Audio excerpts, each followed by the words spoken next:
We have so much to talk about in this year's middle gun section in NRL Fantasy 2023. We've got 21 guys I'm going to be speaking of. A bunch of them I think could be guns for the entire season, and a bunch that could be giving you lots of value heading into this great season here. We're going to kick it off with Cam Murray, and I just want to show you one of the new features that's been added to footystatistics.com, and it's this section here where you can actually click through your seasons. You can filter by position, so second row interchange and lock. Murray has played over his career, and then the minutes. So you can select over 30 all the way up to over 70, and then you can do a little range as well. So you could pick a range of under 70 minutes and over 50, and it'll show you all of Murray's games over this time frame. So I'll be showing you that throughout this Word document, which I have here. So you can see here his average of 68 in games over 60 minutes. That's just looked at through footystatistics.com if you want to check that out. So what we see in Murray's career is he's hitting his peak. He has the best average of any of the middles last year, 63.2. And Isaiah Yeo is next at 59. So there's 4 points difference there. And as I spoke about in last video in the hooker guns, is that you want to be trying to get as many of these top guys that are going to average the best in their position in your team as possible. You just got to work out where you want to spend that money. So Cam Murray at 904K with that delightful average. What you see is there's a couple of games in there last year which were injury affected. He had a head knock, which obviously right in the start of the game, which he only got 1 point. So he averages 68 in those games over 60 minutes, which he does get pretty much every week. So he's getting towards his peak in his career. I just don't see much of a reduction. He's the top scorer in the position. He's completely durable, apart from 2 head knocks last year. So just be aware of that. And in the trials and stuff, if he picks up anything like that, could be a slight worry. But really, his only cons are the fact that he will be playing Origin, potentially might play less games just for those head knocks. And will he be playing over 70 minutes often? Will that happen? I'm not exactly sure. There were 10 of those games above 70 minutes last year. So if you think that he drops off a little bit in that, then maybe his average drops just a tad there. So be aware of that. If you're looking to pick up Murray, he obviously averaged pretty similarly to what Nathan Cleary did last year. So a big scorer in our game this year. And will you pick him in your side? That's going to be the question. If we wait till the end, guys, I'm going to have my top bunch in the guns category and then my top in the value. So we'll summarize all of this 21 players, which is a lot going on. Isaiah Yeo is going to be our next guy. So he averaged the next best by almost 3 points from between him and Payne Haas. So someone who is the most durable, I'd say, in the competition. He plays big minutes, had the second best average, and is super consistent. Very, very simple there. The only cons with him are the fact that he does play Origin, and I don't see any scoring improvement. You can see a little bit of an improvement here with Murray when he does get those non-injury affected games. He will average 68 and could be one of the best scorers in the game. But Yeo, he's super durable, so this will be his max. He doesn't really average much higher than this, and this is some of his best scoring of his career. So I don't see a big improvement, but he will score well nonetheless. If you like him as a player, if you're a Panthers guy, just be aware they do have a bye in round 3, which could harm him and his scoring. Payne Haas, so at 809.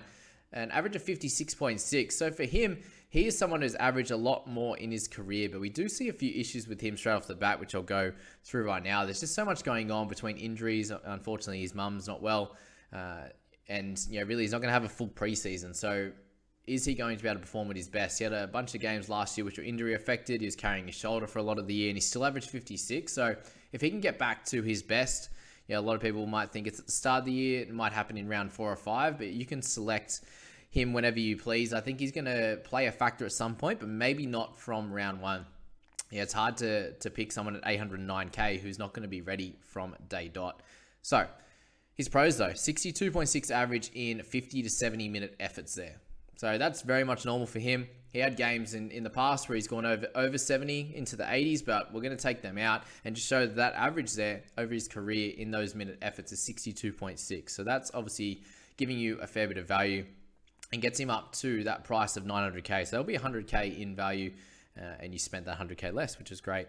Last year was obviously a down year. I think there's some value there for Payne Haas. So we move to David Klemmer, someone I'm not super interested in. But pros, he's had plenty of great seasons where he's average in the 50s, so that's obviously a pro and has no Origin. So the first guy on this list that won't be playing any Origin.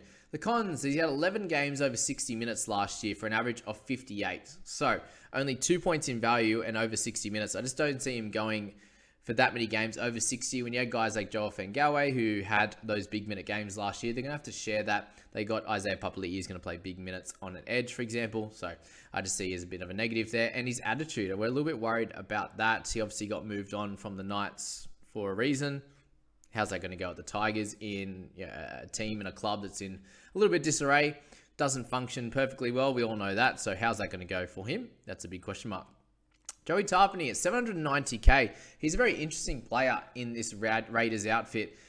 My thoughts for him, does he become the pack leader as Josh Papali'i ages a little bit? You saw last year, Josh didn't play as well. Might have just been an off year. Could have been carrying niggles. We're not exactly sure. But Tarpany came out and absolutely killed it. You look at his average there of 63 in games above 50 minutes, which I looked at games above 60, which there weren't many of them, but that over 50 seems to be his sweet spot, that 50 to 60 minutes there. In the 40s, he had some games where he still scored really good, but just sometimes it's not enough minutes that you're not going to be able to get that PPM that's crazy at 63 in over 50 there. So some games he got 70, the other games he got 30 or 40, which kind of killed him, which is why that when he does get over 50, that 63 average is very tantalizing. And he's someone that's improving in his career. He's had one really, really good year. Can he improve that? That's the question. He should be improving as a player. So you'd expect him to continue scoring pretty well, at least 55, but potentially a little bit higher there. So Cons can play those 40 to 50 minute games, like I said, and he's only had one season like this. So up to you. If you like him, you think he's going to progress, then I think he could do well for your squad. Joel Fengawe, so 771k. He had an incredible year, averaged 54 overall.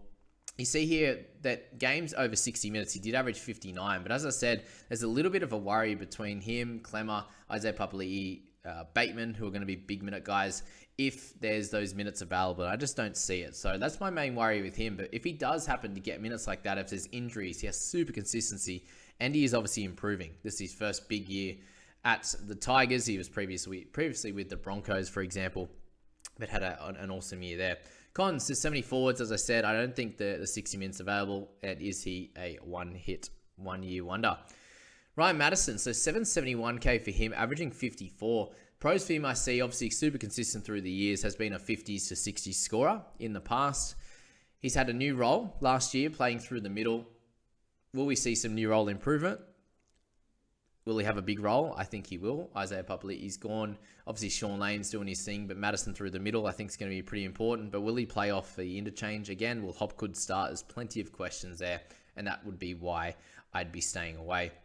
Main issues as well, too many low 40s for him, and I just don't see a lot of upside, unfortunately. With the minutes he's going to get through the middle, PPM's already great, averaging mid-50s minutes, about 1 PPM there. I just don't see him in my top 5 in the mids there in the gun, so I would not be selecting him. Tino Fa'asulamalawi, 771, his price as well, averaging 52.5. So pros for him, in 5 games at prop, he averaged 67 minutes and 64.6 points. So obviously, just a little bit over 10 points in value there. And if he could get minutes like that every week, I think there's definitely a good show. There's a good chance for you to pick him in your squad. But I just don't see him playing minutes that big in the middle in a prop position where he's going to be running big meters, tackling a lot. I just don't see it. But he is the focal point of their middle, and should be hitting his peak in the next few years, given he's still really young. Has Foreign on his side. Maybe he can help him out a little bit as well, just with some knowledge. Someone who's got he's got some experience since he was captain of the side last year, being so young. Cons, he'll have to play big minutes, and he's in an average team. So playing big minutes could eventually get him towards injuries and stuff like that, is as a big con. And the average team there, not going to help him too much. Usually in attacking stats, for example, is what we're looking for as extras here. Cam McInnes, so 49.9 average, 745k is his price. So the pros for him, when he did start at lock, he averaged 55. So I feel like we have to see him in that lock position going forward, because I don't really see him getting over 65 minutes as often, which is when he does, he's absolutely gold. If he can do that, he's going to average 55 plus. So we wait for that. If that happens, we'll pick him up. But I just don't see us being able to pick him up from the start. I think he'll get a good chance at some point, and his second year post ACL injury, which is really, really cool. Great news. If you listen to Brian Sini, their NRL physio, second year after an ACL, they play a lot better than that first year back. Ruben Cotter. Pretty excited about him, to be honest. He'll feature in my top bunch of players. The 744k average, 52 last year. So pros for him, you see him as an improving player. He did have a bit of a hammy issue last year, which hampered him a little bit. He played some time off the interchange bench and just didn't seem the same until right at the end of the season. So that sort of 6 to 8 weeks there, he kind of was struggling a little bit, didn't play massive minutes, which I think he's someone that will be able to do that. So he only played 4 games over 60 minutes where he did have a 67 average. So I can see him playing multiple games, 6 to 10 games over 60 minutes this year, which will give him a massive show at averaging somewhere closer to the 58 to 60 mark. Can he get to Murray level is my question. They're very, very similar type of player. Cotter obviously hasn't got the experience that Murray has yet, but Murray did get to that level at some point, and I think Cotter can as well. Cons last year, a bunch of lower minute games, super aggressive, so he has a concussion risk, apparently a hamstring risk in warm-up as well, but hopefully he's fine from that one, and then he obviously plays Origin. Carrigan, I see as a very similar option to Cotter, but you get him at almost 30k cheaper. At a 50 average there last year, I see room for improvement. 53 average in games over 50 minutes. That's pretty simple for him to get over 50 minutes, right? So there's 3 points of value already. And a 58 average in over 60-minute games. So if he can have games somewhere in the middle there, 55 to 60 minutes, I'm seeing at least 5 points of value, and he'll be able to score really well for your side and be a mainstay. Be a top 4, top 5 type of mid this year. I see him as an improving player as well. He's very young, obviously played a bunch more games than Cotter has. So slightly ahead in that sense, but they both played awesome for the Maroons, and I think that he will continue to build on that. So I'm seeing a 55 average from him this year. Looking fairly conservative on that one, but I think we're going to see him play around that 60 minutes a game, which would get him right up to that point. Cons, injuries for sure. Has a lot of stop-start seasons. He played 4 out of 14 games under 45 points there. Sorry, he had 4 under 14 games under 45 points, which is not ideal. He only played the 14 last year, which is obviously a worry, and then he does play Origin. But I see him making a leap this year and being the focal point of their middle. Josh Papali'i, 714, average of 50. The pros for him, obviously a loss of middles in the Raiders. You lose Elliott, which played big minutes. Will they be able to cover that? I'm not exactly sure. Cons, I just don't see him improving in fantasy. He's been a 50 the last 2 years, and we've got Tarpany potentially becoming the most important player on that team. And I just don't see an improvement, so let's move on from Papali'i. Tohu Harris, so 687, an average of 48, much lower than his previous years, but a pro for him. Second year post ACL surgery is a big improvement.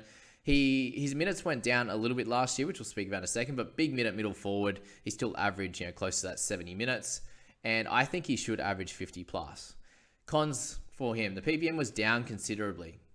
So mins were down 6 from 77 to 71 there.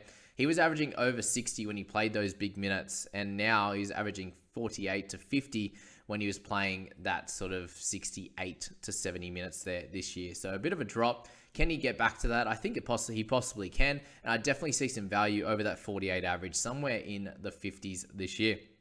Fisher Harris.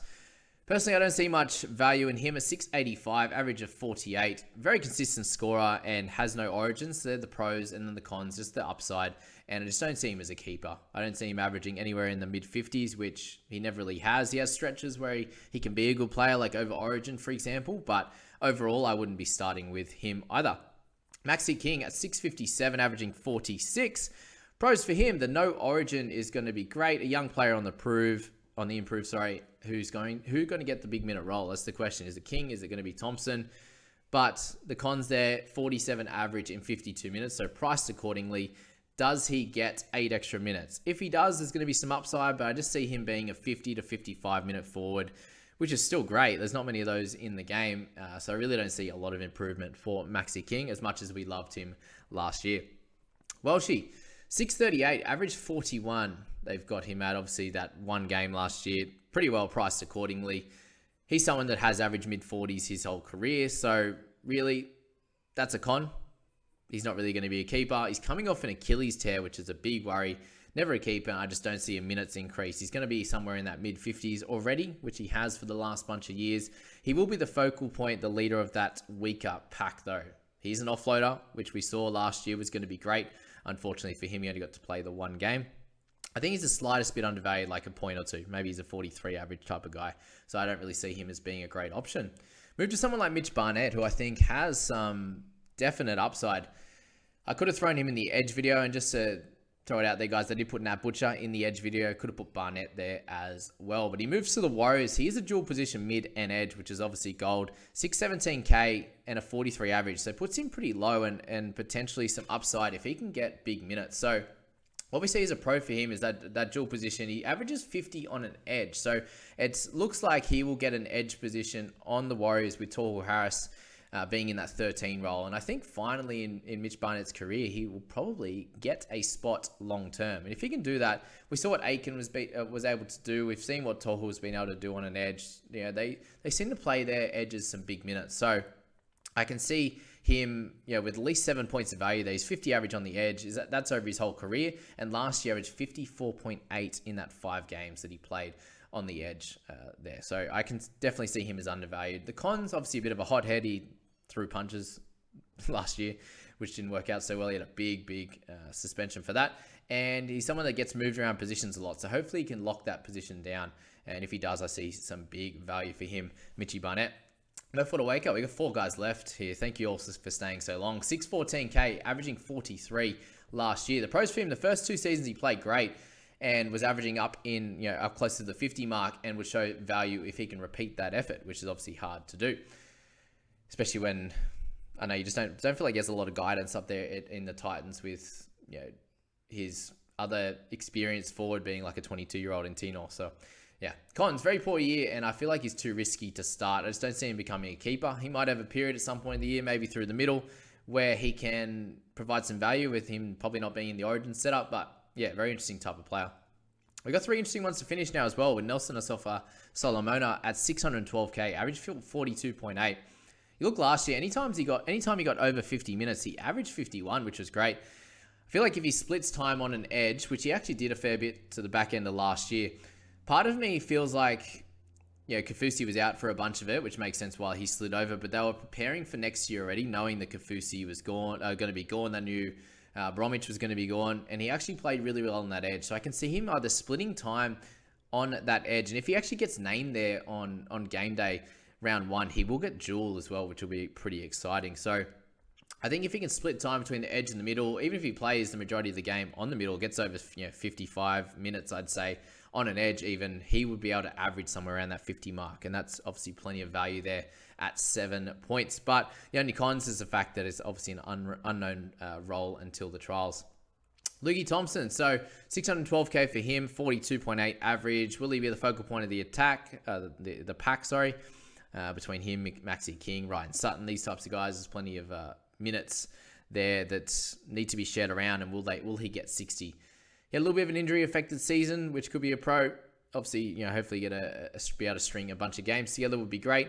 Cons there, we got 45 average in 58 minutes. So he already has big minutes and only a couple of points of upside there. So surely he doesn't get more minutes than 58.